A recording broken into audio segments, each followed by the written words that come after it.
All right, this is our final piece to constellations and celestial positioning. So, looking up at the screen, this is actually one of our I won't say only, but one of our more important fall autumn constellations. So this is Pegasus, and Pegasus is cool, but sometimes it gets mixed up with the Big Dipper, with Ursa Major. If you look at it here, you see the body of Pegasus, right? The winged horse, and had a role in killing Medusa. So if you look at the body of the horse, here's the neck. If you're following my pointer, here's the neck of the horse, right? Here's the head.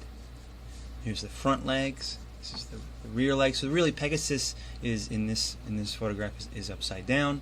But really, what makes Pegasus such an amazing constellation is that Pegasus in it has M31. And M31 is the Andromeda Galaxy. Now that's our closest neighbor.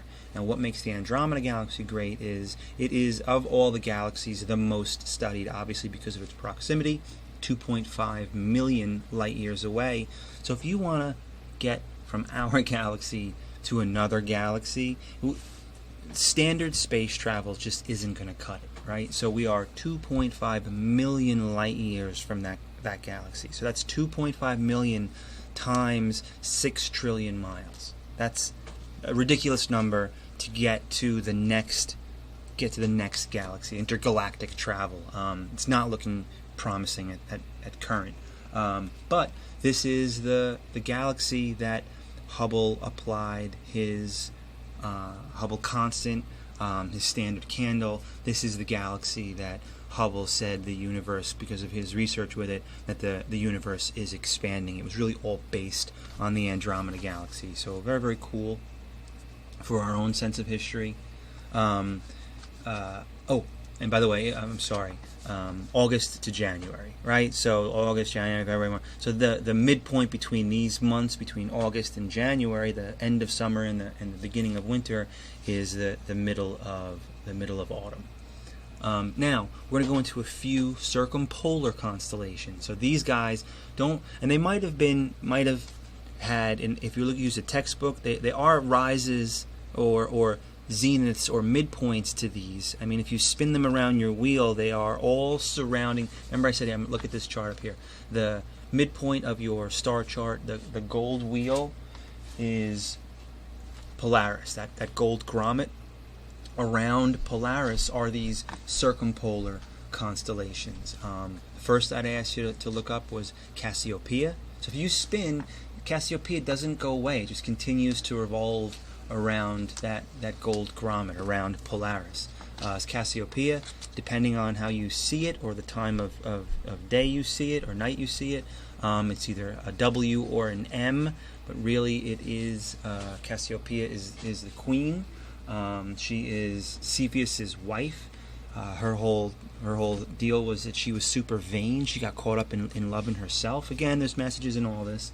And as a punishment for her vanity, they put her in the night sky. And as she orbits around Polaris, she's sitting in her throne. As she orbits around Polaris, her toga falls over her head and covers her face, and to hide her beauty, right? It's her punishment for being so vain. Cepheus, king of Ethiopia. And Cepheus is a cool one because of its shape. You can absolutely identify this house. You can identify Cassiopeia too, but you have to have a dark night.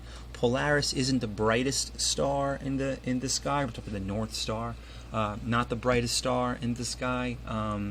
Middle of the road magnitude. But if you know where Polaris is, right, if you find the Big Dipper, go to the Big Dipper's bowl and kind of go up. If you know how to find Polaris, you can definitely find all of these circumpolar constellations. If you're looking, right, Cepheus and wife Cassiopeia, so you can see the W, you can see the house, you can also see her in her throne. Imagine when she's upside down, that face gets covered. And again,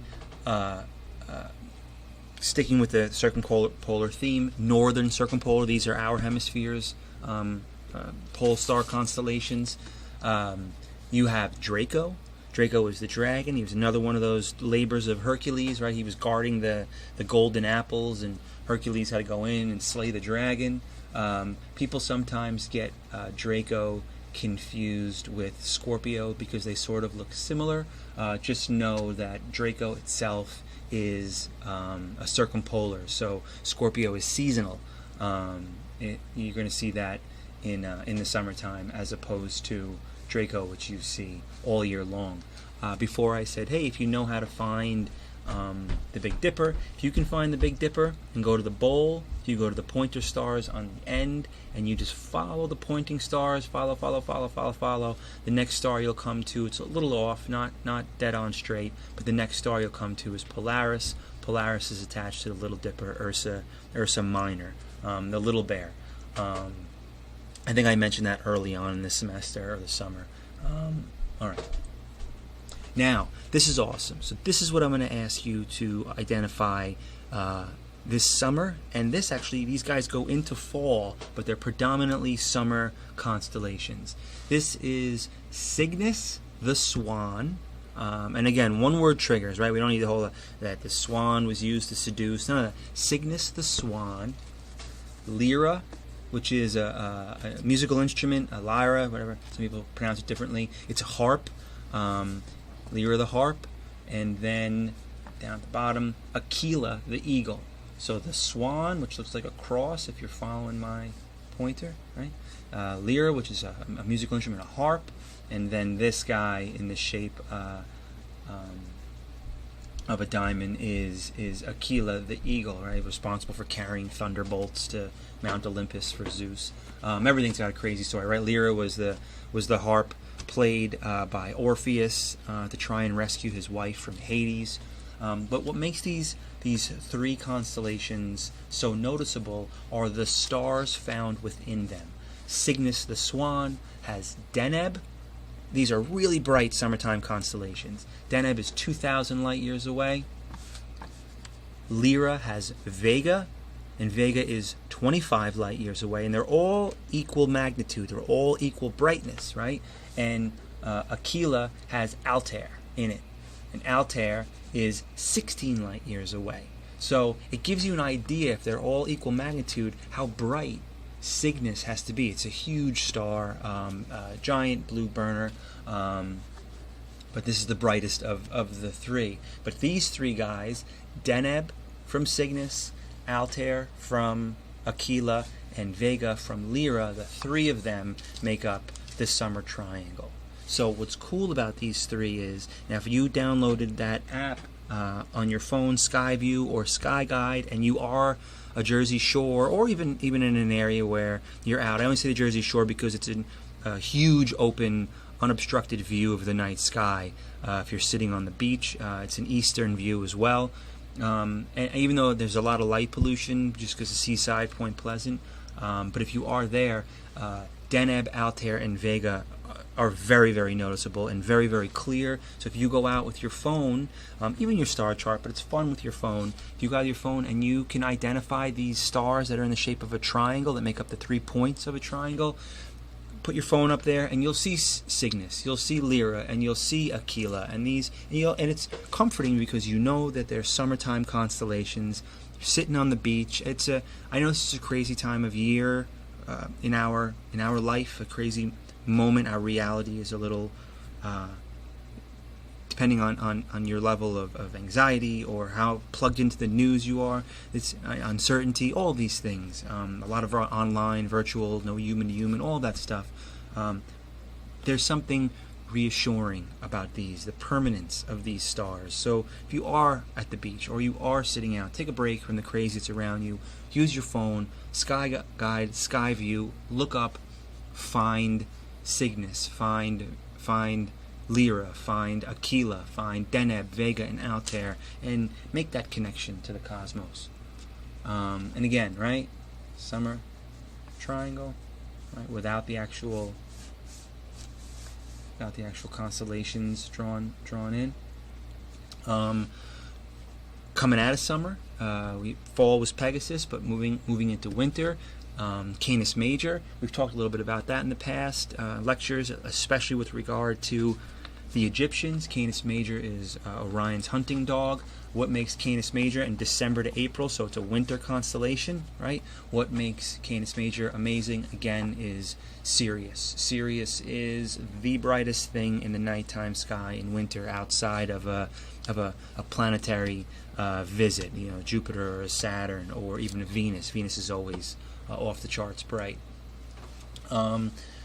Wintertime constellation Orion. Everybody knows Orion just because of the setup. In its shoulder, Betelgeuse. Now this is crazy. Betelgeuse, 427 light years away, is a super red giant. They say that Betelgeuse right now is in the phase of a possible supernova. It could have supernovaed, and Betelgeuse, it's dimming. There's a flickering going on to it. So astronomers think that we could, within the course of our lifetime, actually get a Crab Nebula-style supernova off of Betelgeuse. So if it's 427 light years away, and we happen to go out, I don't know, tonight and look up at the sky, and all of a sudden, no, not tonight, wintertime, this winter, and look up at the sky and see this incredible supernova in the shoulder of Orion, we saw what blew up 427 years ago. That's, I don't know what the numbers are, but what was that, William Wallace time, 427 years ago, right? That's what I think we're looking at. So that's some pretty amazing stuff. All right, November to April again, January, February constellation. However you want to look at Orion, shield, animal pelt, club, bow, whatever the deal is. Have him kneeling, have him standing. It's up to you. Orion, they say, is in this epic battle. Here he is, a little bit of him, right? With Taurus, we've talked about Taurus before. Aldebaran, the eye of the bull. How far Aldebaran was, right? 65 light years away. M1, Crab Nebula. The Pleiades is an open cluster. That's one of the open clusters, which is a cluster group of stars. There's 7 of them that you can see without binoculars or a telescope. But it's beautiful with binoculars and a telescope. They call it Pleiades the 7 sisters. It's actually the Subaru symbol. Again, for Taurus, bull. For Orion, hunter. Lyra, harp. For Aquila, eagle. Right? These one-word triggers. Being seduced by a giant white ox. That's madness. 7 sisters of Pleiades. Here they are as an open cluster. I'm going to skip on that. Yeah, all right. So those are that's the intro to constellations. We're going to use those and that information for your midterm.